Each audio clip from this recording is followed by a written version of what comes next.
This is the much awaited inaugural address by our dear Minister of Higher Education, Srimati Bindu teacher. You are very much humbly welcomed. ബഹുമാന്യനായ അധ്യക്ഷൻ, revenue ഭവന നിർമ്മാണ വകുപ്പ് മന്ത്രി Shri K Rajan, വേദിയിൽ സന്നിഹിതനായിട്ടുള്ള ബഹുമാന്യനായ MLA Shri VR Sunilkumar, സ്വാഗതം ആശംസിച്ച ബഹുമാന്യനായ ശ്രീ ആർ സുരേഷ് കുമാർ, വേദിയിൽ സന്നിഹിതരായിട്ടുള്ള വിദ്യാഭ്യാസ വകുപ്പിലെ ബഹുമാന്യരായിട്ടുള്ള ഉദ്യോഗസ്ഥരെ, പ്രിയമുള്ള അധ്യാപക അനധ്യാപക സുഹൃത്തുക്കളെ, പ്രിയപ്പെട്ട വിദ്യാർത്ഥിനികളെ,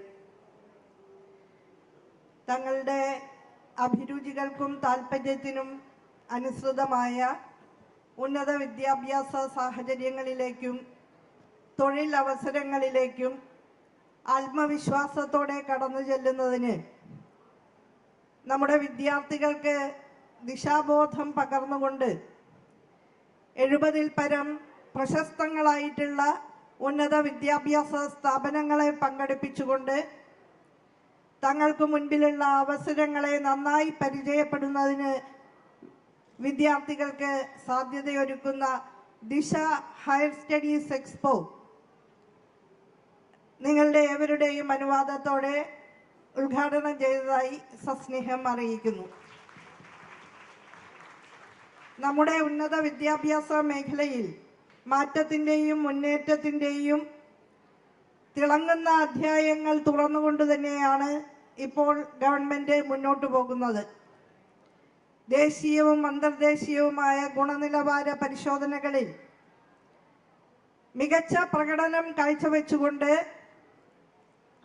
ഏറ്റവും അഭിനന്ദനീയമായ നിലയിൽ നമ്മുടെ സർവകലാശാലകളും കലാലയങ്ങളും മുന്നോട്ട് പോയിക്കൊണ്ടിരിക്കുന്ന ഒരു കാലയളവ് കൂടിയാണിത്. ഉന്നത വിദ്യാഭ്യാസ മേഖലയിൽ സമൂലവും സമഗ്രവുമായ പരിഷ്കരണങ്ങൾക്ക് നേതൃത്വം കൊടുത്തുകൊണ്ട് ചരിത്രത്തിൽ ആദ്യമായി വിദ്യാർത്ഥി കേന്ദ്രിതമായിട്ടുള്ള ഒരു കരിക്കുലം ഫ്രെയിംവർക്കിന് നേതൃത്വം കൊടുത്തുകൊണ്ട് 4-year UG പ്രോഗ്രാം നമ്മുടെ കലാലയങ്ങളിലെല്ലാം ആരംഭിച്ചു കഴിഞ്ഞു. അതിനും അപ്പുറത്ത് വൈവിധ്യപൂർണമായിട്ടുള്ള അവസരങ്ങൾ ഒരുക്കിക്കൊണ്ട് വളരെ ശ്ലാഘനീയമായ നിലയിൽ പ്രവർത്തിക്കുന്ന ദേശീയ തലത്തിലുള്ള ഉന്നത വിദ്യാഭ്യാസ സ്ഥാപനങ്ങളും വിദ്യാർത്ഥികൾക്ക് പഠനാവസരങ്ങൾ ഒരുക്കിക്കൊണ്ട് നമ്മുടെ മുന്നിലുണ്ട്. ഒരു ഘട്ടത്തിൽ കേരളത്തിലെ സമൂഹത്തിന് എഞ്ചിനീയറിംഗും മെഡിസിനും പഠിച്ചാൽ മാത്രമേ ജീവിത സാഫല്യമാകൂ എന്നൊരു തെറ്റിദ്ധാരണ ഉണ്ടായിരുന്നു. അതിനപ്പുറത്ത് ഒരുപാട് വഴികളുണ്ട്. തങ്ങളുടെ താല്പര്യങ്ങൾക്കനുസൃതമായ വഴിത്താരകളിലൂടെ നടക്കുന്നതിന് സാധ്യമാകണം എന്ന് വിദ്യാർത്ഥികൾ നിശ്ചയിച്ചുറപ്പിച്ചിട്ടുള്ള കാലം കൂടിയാണ് ഇത് എന്നുള്ളത് സാഭിമാനം ചൂണ്ടിക്കാണിക്കാൻ ഞാൻ ആഗ്രഹിക്കുകയാണ്. നവകേരള സൃഷ്ടിയുടെ ഭാഗമായി കേരളത്തെ ഒരു വിജ്ഞാന സമൂഹമാക്കി മാറ്റുക എന്നുള്ളതാണ് നാം ഏറ്റെടുത്തിട്ടുള്ള ലക്ഷ്യം. ഇതിന് അനുസൃതമായ നിലയിൽ ആ ലക്ഷ്യം നിറവേറ്റുന്നതിന് മുന്നിൽ നടക്കേണ്ടുന്ന ഉന്നത വിദ്യാഭ്യാസ മേഖലയ്ക്ക് ഒന്നാമത് പരിഗണനയാണ് സർക്കാർ നൽകുന്നത്. കഴിഞ്ഞ 4 വർഷക്കാലത്തിനിടയ്ക്ക് 6000 കോടി രൂപയാണ് ഉന്നത വിദ്യാഭ്യാസ മേഖലയിൽ കേരള സർക്കാർ വിന്യസിച്ചിട്ടുള്ളത്. 2000 കോടി രൂപയോളം അടിസ്ഥാന സൗകര്യ വികസന മേഖലയിൽ ചെലവാക്കിയിട്ടുണ്ട്. ഞാൻ പറഞ്ഞു വരുന്നത് സ്റ്റേറ്റ് ഓഫ് ദ ആർട്ട് സൗകര്യങ്ങളുള്ള ലബോറട്ടറികളും മോഡേണൈസ്ഡ് ആയിട്ടുള്ള ലൈബ്രറികളും സ്മാർട്ട് ക്ലാസ് റൂമുകളും അക്കാദമിക് കോംപ്ലക്സുകളും അഡ്മിനിസ്ട്രേറ്റീവ് കോംപ്ലക്സുകളും എല്ലാം നമ്മുടെ വിദ്യാർത്ഥികൾക്ക് വേണ്ടി നാം ഒരുക്കുകയാണ്. പശ്ചാത്തല സൗകര്യ വികസനത്തിൽ മാത്രം കുതിച്ചുചാട്ടം ഉണ്ടായാൽ പോരാ, ഉള്ളടക്കത്തിലും മാറ്റം ഉണ്ടാകണമെന്ന് കരുതിയാണ് കരിക്കുലം പരിഷ്കരണം ഉൾപ്പെടെ സമീപനത്തിലും സമ്പ്രദായങ്ങളിലും അധ്യയന രീതികളിലുമെല്ലാം മാറ്റം ഉണ്ടാക്കണമെന്ന് തീരുമാനമെടുത്തത്. ഇന്ന് കേരള സർവകലാശാല NAC അക്രഡിറ്റേഷനിൽ A++ നേടി, MG സർവകലാശാല A++ നേടി, ഏറ്റവും ഉന്നതമായ ഗ്രേഡാണ്. കാലിക്കറ്റ്, കാലടി, കൊച്ചിൻ യൂണിവേഴ്സിറ്റി എന്നീ സർവകലാശാലകൾ A+ നേടി. NIRF റാങ്കിങ്ങിൽ കേരള സർവകലാശാല 9ാം റാങ്കും മഹാത്മാഗാന്ധി സർവകലാശാല 10ാം റാങ്കും ക്യുസാറ്റ് 11ാം റാങ്കും നേടിയിരിക്കുകയാണ് അഖിലേന്ത്യാ തലത്തിൽ. അത് പ്രകടമായൊരു മുന്നേറ്റമാണ് എന്ന് സസന്തോഷം എൻ്റെ വിദ്യാർത്ഥികളെ അറിയിക്കാൻ ഞാൻ ഈ അവസരം ഉപയോഗിക്കുകയാണ്. രാജ്യത്തെ ആദ്യ 200 മികച്ച കലാലയങ്ങൾ എടുത്താൽ 42 എണ്ണം കേരളത്തിൽ നിന്നുള്ളവയാണ്. 16 കലാലയങ്ങൾ ആദ്യ 100-ൽ ഉൾപ്പെടുന്നുണ്ട്. ആദ്യ 50-ൽ 6ഓളം കലാലയങ്ങൾ കേരളത്തിൽ നിന്നുണ്ട്. യൂണിവേഴ്സിറ്റി കോളേജും മഹാരാജാസും ഉൾപ്പെടെ തിരുവനന്തപുരം ഗവൺമെന്റ് വിമൻസ് കോളേജും ഉൾപ്പെടെ ആദ്യ 50-ൽ വരുന്ന 3 എണ്ണം ഗവൺമെന്റ് കോളേജുകളാണ് എന്നുള്ളതിൽ നമുക്ക് അഭിമാനമുണ്ട്. രാജ്യത്തെ IIT-കൾ, IIM-കൾ, ഐസർ ഇതെല്ലാം നമ്മുടെ വിദ്യാർത്ഥികൾക്ക് ഏറ്റവും പുത്തൻ വൈജ്ഞാനിക മേഖലകളിലേക്ക് പോകാനുള്ള അവസരം നൽകുകയാണ്. നിങ്ങൾക്ക് ഏവർക്കും അറിയാവുന്നതുപോലെ ആർട്ടിഫിഷ്യൽ ഇന്റലിജൻസിന്റെ കാലമാണ്. മനുഷ്യനിർമ്മിത മസ്തിഷ്കം മനുഷ്യ മസ്തിഷ്കത്തെക്കാൾ മികവാർന്ന നിലയിൽ കാര്യങ്ങൾ ചെയ്യാൻ ആരംഭിച്ച ഈ ഘട്ടത്തിൽ ആർട്ടിഫിഷ്യൽ ഇന്റലിജൻസ് ഉൾപ്പെടെ ഉൾച്ചേർത്തുകൊണ്ടാണ് ഇന്ന് പല വൈജ്ഞാനിക ശാഖകളും മുന്നോട്ട് പോകുന്നത്. Artificial intelligence, robotic science, cloud computing, data science, business analytics, data analytics തുടങ്ങി ഒരുപാട് പുതിയ നവവൈജ്ഞാനിക മേഖലകളിൽ അവസരമൊരുക്കിക്കൊണ്ടാണ് ഇന്ന് ഉന്നത വിദ്യാഭ്യാസ മേഖല മുന്നോട്ട് പോകുന്നത്. അതുപോലെ പ്രായോഗികമായ തലം ശക്തിപ്പെടുത്തിക്കൊണ്ട് എക്സ്പീരിയൻഷ്യൽ ലേണിംഗിന് പ്രാധാന്യം കൊടുത്തുകൊണ്ട് വിദ്യാർത്ഥികളുടെ മൗലികമായ കഴിവുകൾ തട്ടും തടവുമില്ലാതെ വികസിപ്പിക്കുന്ന ഇന്നവേറ്റീവ് ആശയങ്ങളെ പ്രോത്സാഹിപ്പിക്കുന്ന സമീപനങ്ങളും ശക്തമായി തന്നെ മുന്നോട്ട് കൊണ്ടുപോവുകയാണ്.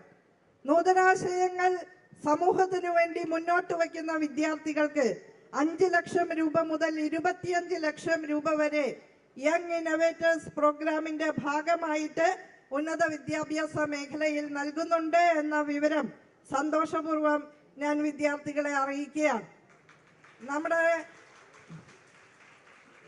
നാടിന്റെ അടിസ്ഥാന പ്രശ്നങ്ങളായിട്ടുള്ള കൃഷി, വ്യവസായം, ആരോഗ്യം ഇത്യാദി മേഖലകളിലുള്ള പ്രശ്നങ്ങൾ പരിഹരിക്കുന്നതിന് സഹായകരമായ ഉൽപ്പന്നങ്ങളും പ്രക്രിയകളും സേവനങ്ങളുമെല്ലാം ഇന്ന് നമ്മുടെ ഉന്നത വിദ്യാകേന്ദ്രങ്ങളിലെ വിദ്യാർത്ഥികൾ വികസിപ്പിച്ച് നൽകുന്നു എന്നുള്ളത് നമുക്ക് അഭിമാനകരമാണ്. കേരള സാങ്കേതിക വിദ്യാ സർവകലാശാല KTU 1000 തദ്ദേശ സ്വയംഭരണ സ്ഥാപനങ്ങളുമായി കൈകോർത്ത് പിടിച്ചുകൊണ്ട് സമൂഹത്തിനു വേണ്ടി 1000 പ്രൊജക്ടുകൾ ഏറ്റെടുത്തിരിക്കുകയാണ്. 30 കോടി രൂപയാണ് സർവകലാശാല അതിനുവേണ്ടി നീക്കിവച്ചിട്ടുള്ളത്. ഇന്നിപ്പോ ചാന്ദ്രയാൻ ദൗത്യം വിജയിച്ചു എന്ന് നമ്മുടെ രാജ്യം അഭിമാനിക്കുമ്പോൾ അതിൽ 95% ശാസ്ത്രജ്ഞന്മാരും കേരളത്തിലെ ഉന്നത വിദ്യാഭ്യാസ മേഖലയിൽ നിന്നുള്ളവരാണ് എന്നുള്ള അഭിമാനം നമുക്ക് ഏവർക്കുമുണ്ട്. ചാന്ദ്രയാൻ ദൗത്യം നയിച്ച ഡോക്ടർ സോമനാഥ് ഉൾപ്പെടെ 600-ൽ പരം ശാസ്ത്രജ്ഞന്മാർ കേരളത്തിലെ CET-യിലെ പൂർവ്വ വിദ്യാർത്ഥികളാണ് എന്നുള്ളതാണ്. അതുപോലെ ചാന്ദ്രയാൻ ദൗത്യത്തെ തുടർന്ന് ഇപ്പോ തിരുവനന്തപുരത്തെ LBS വനിതാ കോളേജിലെ വിദ്യാർത്ഥിനികൾ നേതൃത്വം കൊടുത്തുകൊണ്ട് നിർമ്മിച്ച ഉപഗ്രഹം ക്ലൈമറ്റ് ചേഞ്ചുമായി ബന്ധപ്പെട്ട വിവരങ്ങൾ സമാഹരിച്ചുകൊണ്ട് ബഹിരാകാശത്തു കൂടെ പ്രയാണം നടത്തുന്നു എന്നുള്ളതും നമുക്ക് അഭിമാനകരമാണ്. പഠിച്ചുകൊണ്ടിരിക്കുന്ന വിദ്യാർത്ഥിനികളാണ് ആ സാറ്റലൈറ്റിന് രൂപം നൽകിയത്. 31 ലക്ഷം രൂപയാണ് ആ സ്വപ്നം സാക്ഷാത്കരിക്കുന്നതിന് ഗവൺമെന്റ് നൽകിയിട്ടുള്ളത്. എന്റെ മുന്നിലിരിക്കുന്ന കൊച്ചുമിടുക്കികളും മിടുക്കന്മാരും അറിയുന്നതിന് വേണ്ടി ഞാനിവിടെ പറയുകയാണ്. ഏറ്റവും മികച്ച അക്കാദമിക പെർഫോമൻസ് നടത്തുന്ന 1000 വിദ്യാർത്ഥികൾക്ക് 1 ലക്ഷം രൂപയുടെ സ്കോളർഷിപ്പാണ് മുഖ്യമന്ത്രിയുടെ പ്രതിഭാ പുരസ്കാരം എന്ന നിലയിൽ കഴിഞ്ഞ 3 വർഷക്കാലം വിതരണം ചെയ്തിട്ടുള്ളത്. കേൾക്കുന്നുണ്ടോ കുട്ടികള്? ഏറ്റവും മികവാർന്ന പ്രകടനം കാഴ്ചവെക്കുന്ന, സാമൂഹ്യമായും സാമ്പത്തികമായും പിന്നിൽ നിൽക്കുന്ന 1000 വിദ്യാർത്ഥികൾക്കാണ് 1 ലക്ഷം രൂപയുടെ സ്കോളർഷിപ്പ് മുഖ്യമന്ത്രിയുടെ പ്രതിഭാ പുരസ്കാരം എന്ന നിലയിൽ നൽകുന്നത്. പുതുതലമുറ കോഴ്സുകൾ കൂടുതലായി അനുവദിച്ചുകൊണ്ടും പോളിടെക്നിക്കുകളിലും എഞ്ചിനീയറിംഗ് കോളേജുകളിലും മറ്റും സാങ്കേതിക വിദ്യയെ മുൻനിർത്തിക്കൊണ്ടുള്ള പുത്തൻ ശാസ്ത്ര സാങ്കേതിക വിദ്യയുടെ നേട്ടങ്ങളിലേക്ക് പ്രയാണം നടത്താവുന്ന വിധത്തിലുള്ള സെന്റേഴ്സ് ഓഫ് എക്സലൻസ് സജ്ജീകരിച്ചുകൊണ്ടുമൊക്കെ തന്നെ മാറ്റത്തിന്റെ പ്രകടമായിട്ടുള്ള നേട്ടങ്ങൾ ആർജിക്കാൻ നമുക്ക് കഴിയുന്നു എന്നുള്ളത് അഭിമാനകരമാണ്. അപ്പൊ തീർച്ചയായും കേരളത്തിനകത്ത് തന്നെയുള്ള അവസരങ്ങൾ നിങ്ങൾക്ക് പ്രയോജനപ്പെടുത്താവുന്നതാണ്. ഇന്ന് രാജ്യത്തിന്റെ അതിർത്തി രേഖകൾ മാഞ്ഞുകൊണ്ടിരിക്കുന്ന ഒരു കാലത്ത് ബഹുമാന്യനായ രാജ്യ മിനിസ്റ്റർ ഇവിടെ സൂചിപ്പിച്ചതുപോലെ വിദേശ രാജ്യങ്ങളിലും മികച്ച സർവകലാശാലകളിൽ അവസരങ്ങളുണ്ട്. അതേസമയം പ്രിയപ്പെട്ട വിദ്യാർത്ഥികളെ, കുട്ടികളെ ലേലം ചെയ്ത് വിളിക്കുന്നത് പോലെ നമ്മുടെ പല ഏജൻസികളും വ്യാജമായിട്ടുള്ള സർവകലാശാലകളിലേക്ക് റിക്രൂട്ട്മെന്റ് നടത്തുന്നു എന്ന യാഥാർത്ഥ്യവും നിങ്ങൾ തിരിച്ചറിയേണ്ടതുണ്ട്. ഏതെങ്കിലും ഏജൻസിയുടെ പിന്നാലെ പോയി അവർ പറയുന്ന വിധത്തിൽ വിദേശ സർവകലാശാലകളിൽ പഠിക്കാൻ ചെല്ലുമ്പോൾ മികവാർന്ന സർവകലാശാലകളല്ല, അത് തേർഡ് റേറ്റ് സർവകലാശാലകളാണ് എന്ന് വിദ്യാർത്ഥികൾ തിരിച്ചറിയുന്ന ധാരാളം എക്സ്പീരിയൻസസ് നമ്മുടെ മുന്നിലുണ്ട് എന്ന് കൂടി അറിയിക്കുകയാണ്. അപ്പൊ തീർച്ചയായും വിദേശത്തുള്ള റെപ്യൂട്ടഡ് യൂണിവേഴ്സിറ്റികളിൽ നമ്മുടെ കുട്ടികൾ പഠിക്കണം എന്ന് തന്നെയാണ് സർക്കാർ കരുതുന്നത്. ഇക്കഴിഞ്ഞ 3 വർഷക്കാലത്തിനുള്ളിൽ തന്നെ സർക്കാരിന്റെ സ്കോളർഷിപ്പുകളോടുകൂടി നിരവധി വിദ്യാർത്ഥികൾ, പ്രത്യേകിച്ച് പട്ടികജാതി പട്ടികവർഗ വിഭാഗത്തിൽപ്പെടുന്ന വിദ്യാർത്ഥിനികൾ വിദേശത്ത് പഠിക്കുന്നതിന് വേണ്ടി പോയിട്ടുണ്ട് എന്നുള്ളത് നമുക്ക് അഭിമാനം പകരുന്ന കാര്യമാണ്. പക്ഷെ അതേസമയം റിക്രൂട്ട്മെന്റ് ഏജൻസികളുടെ ഗുണനിലവാരവും അംഗീകാരവും കൃത്യമായി പരിശോധിച്ചുകൊണ്ട് സർവകലാശാലകളുടെ നിലവാരവും റെക്കഗ്നിഷനും കൃത്യമായി പരിശോധിച്ചുകൊണ്ട് വേണം വിദേശ സർവകലാശാലകളിലേക്ക് പ്രയാണം നടത്തുന്നതിന് മുന്നൊരുക്കങ്ങളിലേക്ക് പ്രവേശിക്കേണ്ടത് എന്ന് ഞാൻ നിങ്ങളെ ഓർമ്മപ്പെടുത്തുകയാണ്. അപ്പോൾ ഇവിടെ ഇന്ന് ഈ കരിയർ ഗൈഡൻസ് പരിപാടിയുടെ ഭാഗമായിട്ട്, ദിശയുടെ ഭാഗമായിട്ട് റെപ്യൂട്ടഡ് ആയിട്ടുള്ള ഒട്ടനവധി സ്ഥാപനങ്ങളെ നിങ്ങൾ പരിചയപ്പെടുകയാണ്. IIT-കളിലും IIM-കളിലും എല്ലാം ഏറ്റവും മികച്ച അടിസ്ഥാന സൗകര്യങ്ങളോടുകൂടി റിസർച്ച് പാർക്കുകൾ അടക്കം സംവിധാനം ചെയ്തുകൊണ്ട് കോടിക്കണക്കിന് രൂപ ഗവൺമെന്റിന്റെ ധനസഹായത്തോടു കൂടി തന്നെ നിരവധിയായിട്ടുള്ള പദ്ധതികളും പ്രൊജക്ടുകളുമാണ് നടന്നുകൊണ്ടിരിക്കുന്നത് എന്നുള്ളത് നിങ്ങൾക്ക് ഏവർക്കും അറിയുമെന്ന് കരുതുകയാണ്. ആ അവസരങ്ങളിലേക്ക് എത്തിപ്പെടാൻ സാധ്യമാകുന്ന വിധത്തിൽ കാലത്തിനനുസൃതമായി തങ്ങളുടെ അറിവിനെ മെച്ചപ്പെടുത്തിയെടുക്കാൻ കുട്ടികൾക്ക് കഴിയട്ടെ. നമ്മൾ ജീവിക്കുന്നത് വിജ്ഞാന വിസ്ഫോടനത്തിന്റെ യുഗത്തിലാണ്, നോളജ് എക്സ്പ്ലോഷനാണ്. വലിയ രീതിയിൽ വൈജ്ഞാനിക ശാഖകൾ മാറിക്കൊണ്ടിരിക്കുകയാണ്. അനുനിമിഷം പുത്തൻ അറിവുകൾ കൂട്ടിച്ചേർക്കപ്പെടുകയാണ്. ഇപ്പോൾ നമ്മുടെ പുതിയ സമീപനം പുതിയ അറിവുകളുടെ സൃഷ്ടാക്കളായി മാറാൻ നമ്മുടെ വിദ്യാർത്ഥികൾക്ക് കഴിയണം എന്നുള്ളതാണ്. ശാസ്ത്ര കൗതുകവും സാങ്കേതിക വിദ്യയിൽ അഭിരുചിയുമുള്ളവർക്ക് ഇന്ന് വലിയ സാധ്യതകളാണുള്ളത്. അതുപോലെ സിവിൽ സർവീസ് രംഗത്ത് കഴിഞ്ഞ വർഷം റാങ്ക് ലിസ്റ്റ് വന്നപ്പോൾ ചരിത്രത്തിൽ, കേരളത്തിന്റെ ചരിത്രത്തിൽ ആദ്യമായി 57 കാൻഡിഡേറ്റ്സ് ലിസ്റ്റിൽ ഉൾപ്പെട്ടിരുന്നു, മികച്ച റാങ്കുകൾ നേടിയിരുന്നു എന്ന കാര്യവും സന്തോഷപൂർവ്വം നിങ്ങളെ അറിയിക്കുകയാണ്. ഭിന്നശേഷി വിഭാഗത്തിലുള്ള 3 കാൻഡിഡേറ്റ്സ് അതിൽ ഉൾപ്പെടുന്നുണ്ട്.